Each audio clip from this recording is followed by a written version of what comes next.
ABC 10 News at 7 starts now. San Diego police officers placing flowers at the memorial for the married detectives who lost their lives last Friday in a wrong-way crash. Good evening. I'm Kimberly Hunt. And I'm Lindsay Pena in for Steve Atkinson. The woman who caused the crash was also killed. ABC 10 News reporter Jennifer Kastner talked to her husband. The medical examiner's office has not yet released her name, but earlier today I spoke with a man who said he's her husband. They had been married for many years and he is devastated by this loss. Meanwhile, people continue to come to San Diego Police Department's headquarters downtown to leave flowers and messages and pay their respects. Monday, serious questions remain about the woman who was driving this silver Civic the wrong way on the 5 freeway when it struck another car carrying 2 married detectives, killing all 3 people. ABC 10 News spoke to a man who said he's the husband of the woman who was driving the Civic. He gave few details, but did say they'd been married for 35 years and he was devastated. They plan to host a memorial in Los Angeles where his wife's family lives.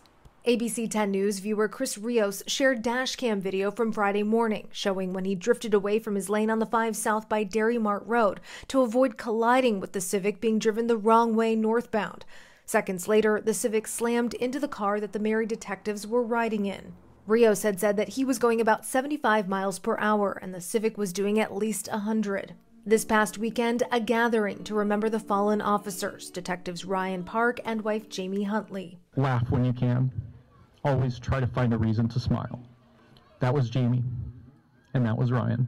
The two met in the academy, and both were promoted to detectives a few years ago. Just 2 very amazing people that had nothing but just an amazing life, careers, everything ahead of them. Just such special people to be lost so soon is beyond tragic. CHP is still investigating the cause of the collision. And CHP is in charge of this investigation. It's still unknown now whether drugs or alcohol played a factor. Reporting from downtown, Jennifer Kastner, ABC 10 News. Just a few years ago, San Diego was one of the deadliest places in the state for wrong-way crashes. Team 10 investigator Adam Rakusin has been following the state's efforts to make the roads safer for years. He explains if the changes put in place are actually helping. 6 days ago, one person was killed in a wrong-way crash in the Carmel Valley area. 3 days later, another wrong-way crash on the 15 freeway in Fallbrook.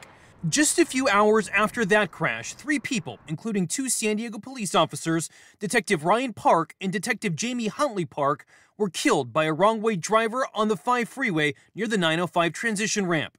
Dashcam captured the wrong-way driver moments before the deadly crash. Wrong-way crashes have been a problem that's plagued the San Diego area for years. In 2015, things got so bad, California lawmakers got involved and Caltrans developed a pilot program to try to prevent the deadly collisions.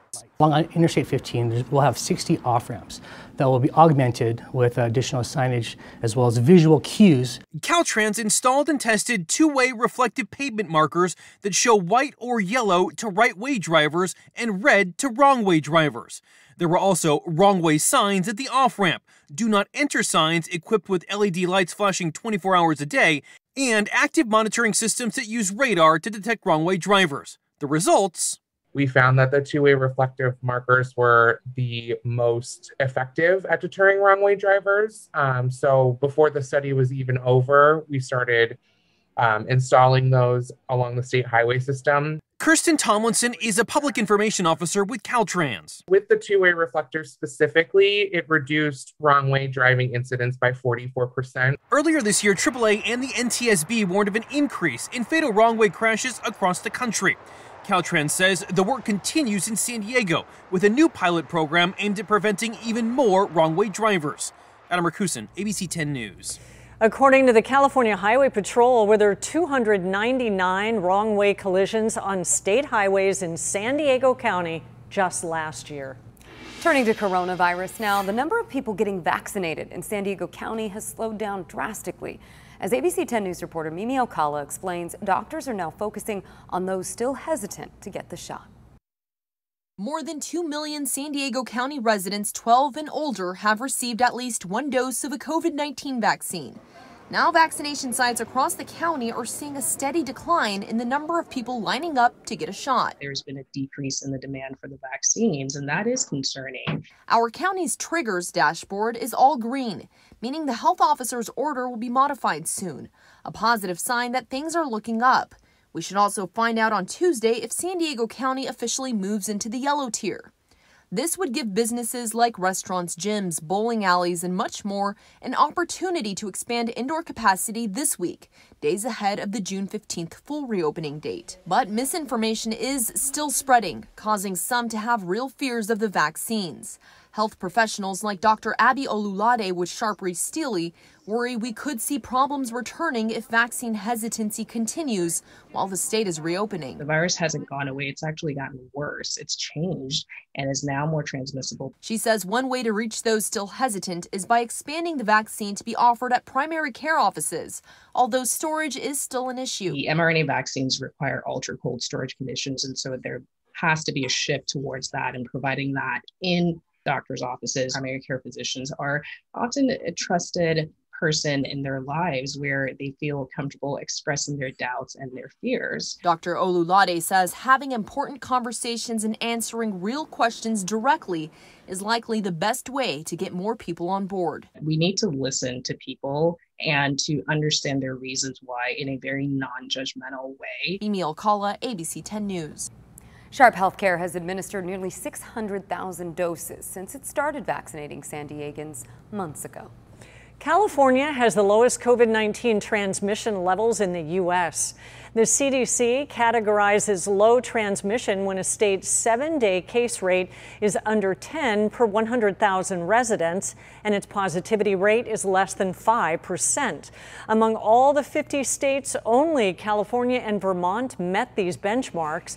California sits at 7.8 cases per 100,000 people and a positivity rate of 3%. Speaking of our numbers, the county reported 65 new cases today, while our test positivity rate was just over 1%. And there were no new deaths reported in San Diego, which is typical for a Monday. California will fully reopen next week, but many businesses are having a hard time finding enough workers. That is the case at Tacos El Gordo in Otay Mesa. They're offering a starting salary of $20 an hour plus benefits. But they can't fill their open positions, which the manager says is resulting in slower service for their customers. They need to wait in more time than usually they wait in, and for the drive-thru, the lines is long lines, basically more in the weekends because it's more often the people's coming, you know. The state plans to lift capacity restrictions on restaurants next Tuesday. You can stay on top of any new developments with coronavirus by downloading the 10 News app. A free version is available in the App Store.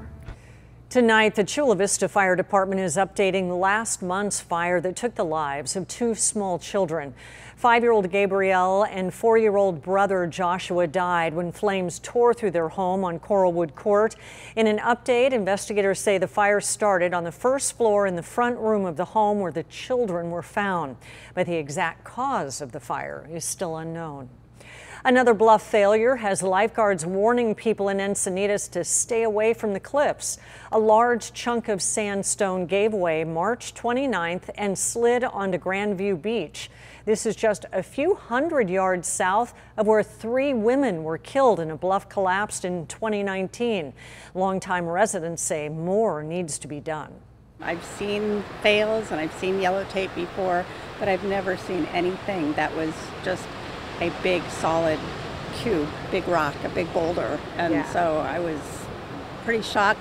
Lifeguards say there are 120 signs in Encinitas warning of unstable cliffs, but many people ignore them. Quite a discovery in a woman's car battery near Temecula. Border Patrol agents found 9 pounds of heroin and 1 pound of fentanyl hidden in the battery of that car pulled over on the 15 last Wednesday. The drugs have an estimated street value of $105,000. The woman and the drugs were turned over to the DEA.